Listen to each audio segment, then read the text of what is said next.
దేవరుప్ల మండల కేంద్రంలోని ఎంపీడీఓ కార్యాలయంలో కళ్యాణ లక్ష్మి షాదీ ముబారక్ చెక్కుల పంపిణీ కార్యక్రమానికి ఎమ్మెల్యే యశస్విని రెడ్డి ముఖ్య అతిథిగా హాజరయ్యారు.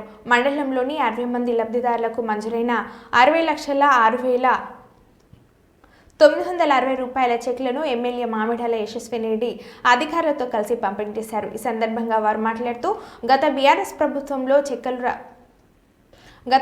ప్రభుత్వంలో చెక్కులు రావాలంటే నానా ఇబ్బందులు పడేవారని అన్నారు.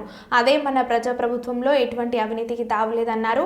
ఇచ్చిన మాట ప్రకారం నియోజకవర్గంలో అభివృద్ధి పనులు చేసి చూపెడతామని అన్నారు. మీరందరూ కూడా అభివృద్ధిలో భాగస్వాములు కావాలని మహిళలను కోరారు. ఈ కార్యక్రమంలో మండల కాంగ్రెస్ పార్టీ అధ్యక్షులు నల్ల శ్రీరాములు, ఎస్సీ ఎస్టీ బీసీ మండల అధ్యక్షులు ఇనుముల నాగరాజు, ముఖ్య సర్జన్ గణపతి, కాంగ్రెస్ నాయకులు రెడ్డి రాజుల రమేష్, బోన్గిరి యాకస్వామి మహిళలు పాల్గొన్నారు. ప్రజాప్రభుత్వంలో ఎక్కడ కూడా ఆగలేదు. అన్ని పనులు ఒకదాని తర్వాత ఒకటి చేసుకుంటూ వస్తున్నాం. 200 యూనిట్ల కరెంట్ ఫ్రీ అయినా, 500 గ్యాస్ సిలిండర్ అయినా, ఆరోగ్యశ్రీ 5 లక్షల నుంచి 10 లక్షలకి పరిమితిని పెంచడము, మహిళలకి ఉచిత బస్సు ప్రయాణం, ఇవన్నీ కూడా మరి సంవత్సరంలోనే ఇన్ని చేసినాం. మరి వాళ్ళు 10 సంవత్సరాలలో చేయని ఎన్నో కూడా మనం 1 సంవత్సరంలో చేసి చూపించాం ప్రజాప్రభుత్వంలో. అట్లనే మన నియోజకవర్గం విషయానికి వస్తే మన నియోజకవర్గ అభివృద్ధిలో కూడా ఎక్కడ వెనక్కి పోకుండా అన్ని కూడా చేస్తున్నాం.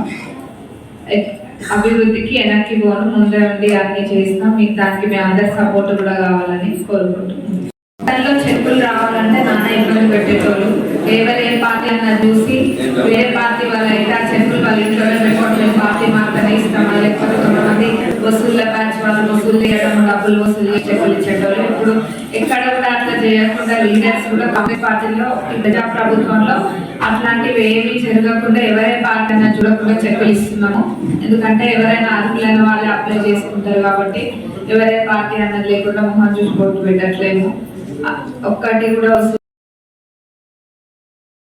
మీరు కూడా ఈ ప్రజాప్రభుత్వంలో ఒకటి గమనించాల్సింది ఏంటంటే అన్ని లక్షల కోట్ల అప్పు ఉన్నా కానీ ప్రజాప్రభుత్వంలో ఒకదాని తర్వాత ఒకటి అన్ని పథకాలు కూడా అమలు పరుచుకుంటూ ముందుకెళ్ళడం జరుగుతుంది.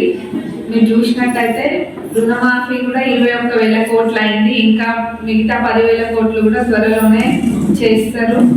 మళ్ళా ఇల్లు కూడా త్వరలో ఇల్లు మన సర్వే అవన్నీ కూడా అయినాయి కదా. ఇల్లు కూడా అర్హులైన నిజమైన పూర్ ఆఫ్ ద పూరెస్ట్ పేద వాళ్ళకి ఇల్లు వస్తాయి.